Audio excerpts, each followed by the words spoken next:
Training camp just, oh boy, 2 weeks away. Dale Lolley, DKPittsburghSports.com and the Steelers Radio Network joins me now. Lolley, are you ready, baby? I'm ready. Can you tell Tom to put his shirt back on already? Why? Nobody wants to see that. Whoa! No offense, Tom. It's summertime. Offense taken. It's summertime. How dare you? He took you out, man. Do you want to defend yourself? Defend yourself, Tom. Get in there. There's no need for me to defend myself. I love my body, and I don't need anybody else to love it for me. That's true. Dale, you shouldn't be body-shaming people in 2018, okay? I didn't body shame them about anything. I just don't think guys should be running around without their shirts off. Okay, fair enough. Fair enough. He works very hard at that physique. He does. Dale, so summertime, too. I mean, he's just showing off guys, his hard winter like work. You guys are the ones who are body shaming. Whoa! Hi. Whoa! Now that's a take. He wants to keep his shirt off. I never once mentioned that Tom's physique. You guys brought that up. I just don't think it's a good look for guys to be running around without the shirts on. Tomorrow, all of us are shirtless. Does it help that he's wearing Crocs, Dale? Mm-hmm. Only if he's pantless as well. Okay. Well, I can't see down there, so I don't know about that part. But. Yeah, I can't see behind the board. Oh, yep, it looks up. Yep, that is his penis. Yeah. Okay, very good. He is naked.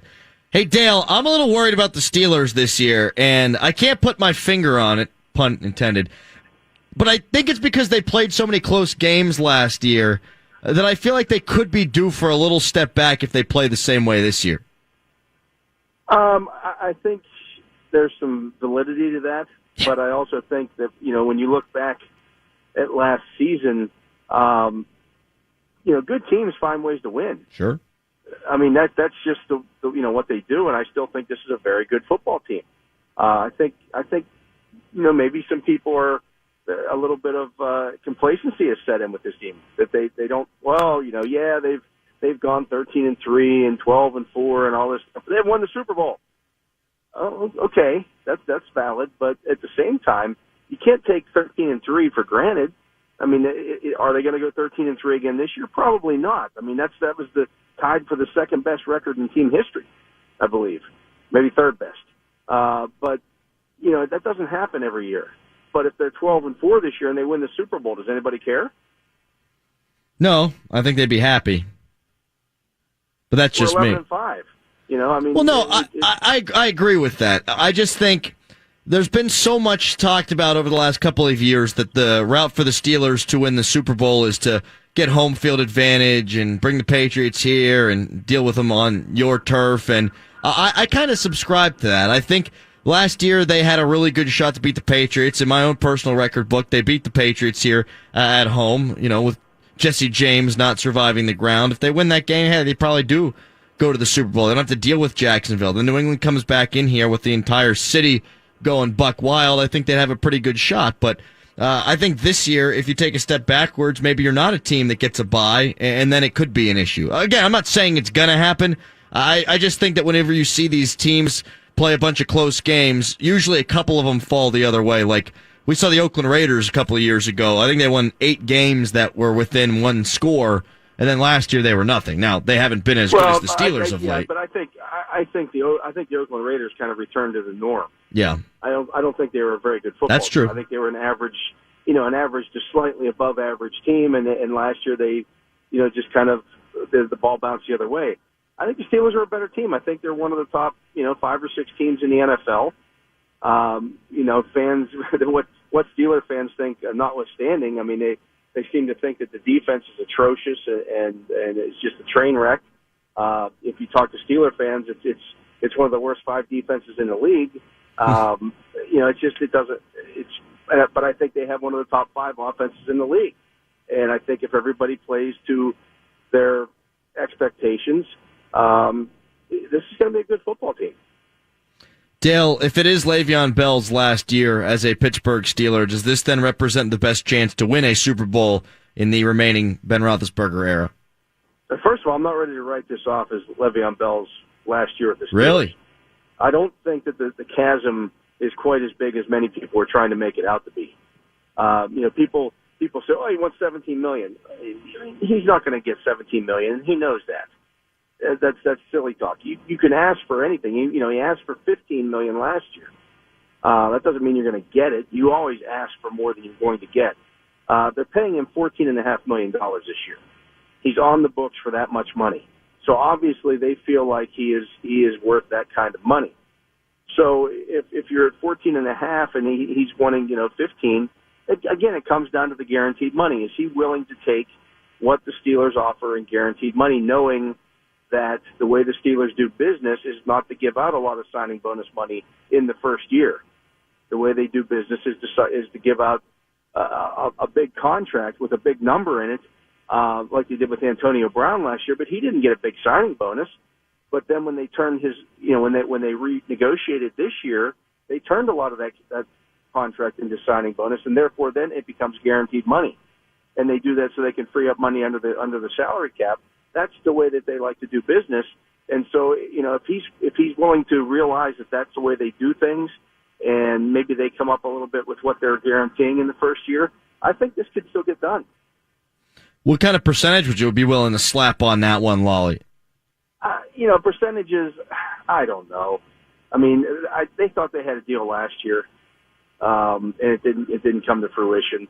But I think I think the Steelers have more bargaining power this year than they did last, because he's another year older. He has to realize that when he finishes out this year, he's going to be a 27-year-old running back. Nobody's giving a 27-year-old running back a 4 or 5 year contract on the open market. It's just not going to happen. Dale, let's play a little hypothetical game then. If it is his last year, see what we do there. Is this the best chance then that the Steelers have to win a championship in Ben Roethlisberger's remaining few years? Oh, absolutely. I mean, he makes them a much better team. Jerome Bettis was absolutely correct about that when he said that last week, that they need each other. They are not a better team without Le'Veon Bell. There's no ifs, ands, or buts about it. And the people who are out there saying, well, they could just draft somebody and replace him, must not remember Tim Worley. Must not remember. You can go on down the list of running backs they drafted over the years in the first round. Rashard Mendenhall. These are guys who were first-round draft picks that were okay. They were okay football players. They weren't Le'Veon Bell. They weren't. I mean, Rashard Mendenhall had a really good year in 2010. They don't make the Super Bowl that year without Rashard Mendenhall's contributions. And people like to overlook that as well. But he's not nothing that he had 1,500 total yards that year. Le'Veon Bell, you can pencil in for right now for 2,000. Yep. I mean, it's just he makes you so much better of a team that it's not even close to anybody that you're going to draft this coming year.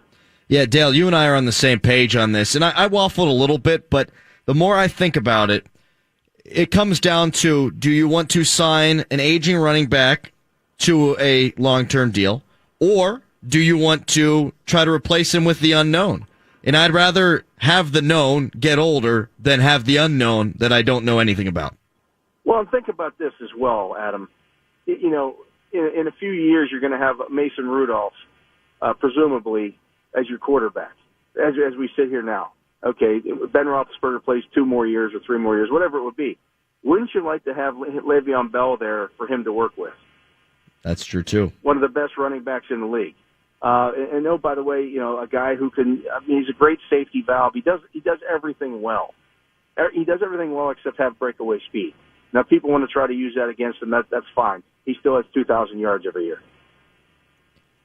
2,000 yards. Where are you replacing that production at? No, and by the way, Antonio Brown will be a couple years older. I was saying this on the show yesterday, but it seems like the Patriots, and they've had some talented teams, don't get me wrong, but the Patriots, they can outsmart you, and they've got that guy named Tom Brady. Everyone else, you need to have the best players. And when you've got a great player like Le'Veon Bell under your nose, you do everything you can to keep him. You might even go a little bit outside your comfort zone to keep him, because he does just mean that much. Ben Roethlisberger is a much better player whenever he's able to do the things that he does at his absolute best. Dale Lolley, DK, PittsburghSports.com, joining us here on the Crowley Show. Let me turn the page now to Antonio Brown for a minute. He turned 30 yesterday, which made it fun to look at the numbers that he's put up at 30 as compared to now Jerry Rice, what he put up at 30. And, of course, Rice blows him away in terms of the touchdowns. But I contend that I think Antonio Brown might be the best football player I've ever seen. Now, I'm not a seasoned vet like you, Mr. Lolley, but he very well might be the best football player I've ever seen. Yeah, I mean, I wrote a similar piece a couple of weeks ago on DK Pittsburgh Sports saying that he's the best receiver in Steelers history. And, of course, you get the people, well, he hasn't won a Super Bowl. Because, Super Bowls are individual things. The guy is the best wide receiver in Steelers history and might be one of the top 5 players in Steelers history by the time he's done. Think about that. You're talking about a franchise that has, the Joe Greens, the Mel Blunts, the Terry Bradshaws, the Ben Roethlisberger's in there. He is a generational talent that I don't know that people truly appreciate seeing. I mean, I think they appreciate watching him play. They don't necessarily appreciate the man. If you can understand what I'm saying there, I think you heard it last year. Oh, he's a distraction. He's this, he's that. Imagine not having him. I mean, he is a generational player. You could, if the Steelers said, "Hey, we're gonna make him available for trade," you might get 3 first-round draft picks for him. He's that good, even at 30. Dale, should the Steelers trade Antonio Brown for 3 first-round draft picks?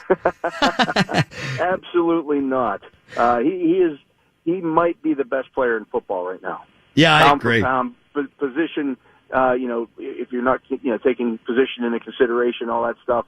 I look at him. I look at Aaron Donald as guys who are as good as and game-changing as any quarterback in the league.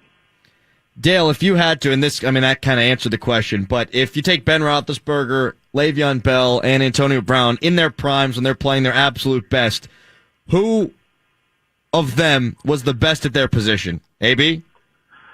Without a doubt, yeah. I mean, I think he is, again, it doesn't matter what teams do to him. It doesn't matter, if they double him, they triple him.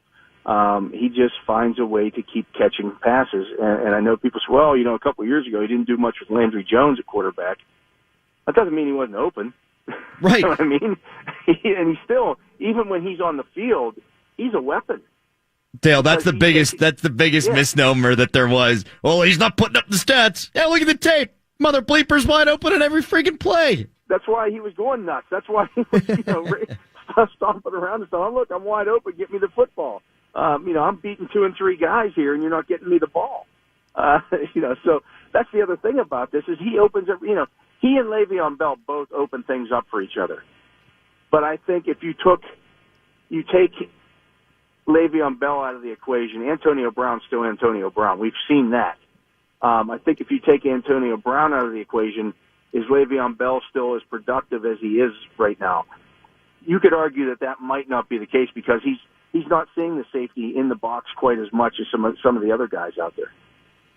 Dale, I asked this question at Tim Benz earlier. This is kind of like the old DVE pregame show, Crowley show here on July 11th. But are you excited for preseason this year? I really am. I really can't wait to see what Mason Rudolph does. I can't wait to see how many snaps he gets, and I can't wait to see what he does with those snaps. Well, I can tell you how many snaps he's going to get, and it's going to be about 75% of the snaps. Yeah, you're going to see a lot of Mason Rudolph, and I think this is going to be an interesting preseason because of that. I think people are going to want to watch these games because they're going to want to see, is he the quarterback of the future? If it turns out that he has a preseason like Landry Jones did his first year out, and Landry was just awful. People are going to, oh my God, he's terrible. They need to keep looking. That's not necessarily the case. Young quarterbacks do struggle in the preseason. They're out there with guys with bad offensive lines and there's not a lot of scripted plays, and so it can look lackluster at times. But you want to see him progress. You want to see him get better. And I talked to him at the end of minicamp, and that was the one thing he said. I struggled the first day of rookie OTA or rookie minicamp, and then I got better. I thought I got better as each day went on. I struggled at the beginning of the OTA sessions, but I felt I got better as the thing went on. That's what you want to see. You want to see that progression from him. Does he continue to learn? And he is a bright young guy, very poised. And, if it comes down to that part of the game, I have no issues with that whatsoever with him. It's just going to come down now to the talent level. And I think he has it, but we'll see. You know what I kind of like about him, Dale, is he seems like he's got a little bit of cockiness there. He's absolutely a confident young man. And he should be. I mean, he put up great numbers at Oklahoma. Oklahoma State, I should say. But he probably did put up great numbers at Oklahoma, like he did at West Virginia.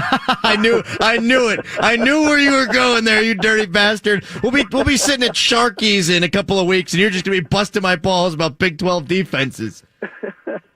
But he did. He put up great numbers in college. I mean, they were video game type numbers.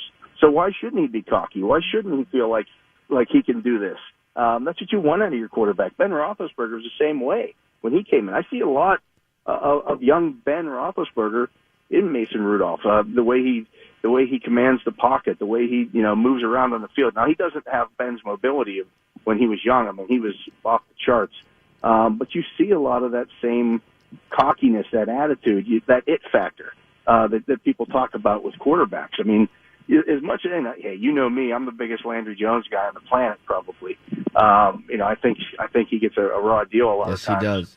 In Pittsburgh. But that's not Landry's. That's not his persona.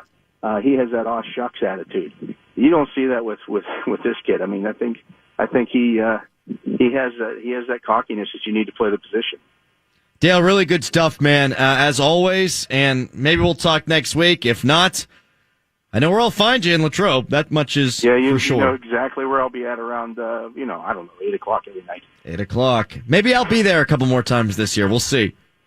Yeah, we'll see if you've actually let him drop this year. Whoa! Dale Lolley. See you later, pal. See ya. Dale Lolley, DKPittsburghSports.com. Comes after Tom. He comes out swinging, man. Wow. Man. He always takes out somebody whenever he comes on. Firing haymakers. He does.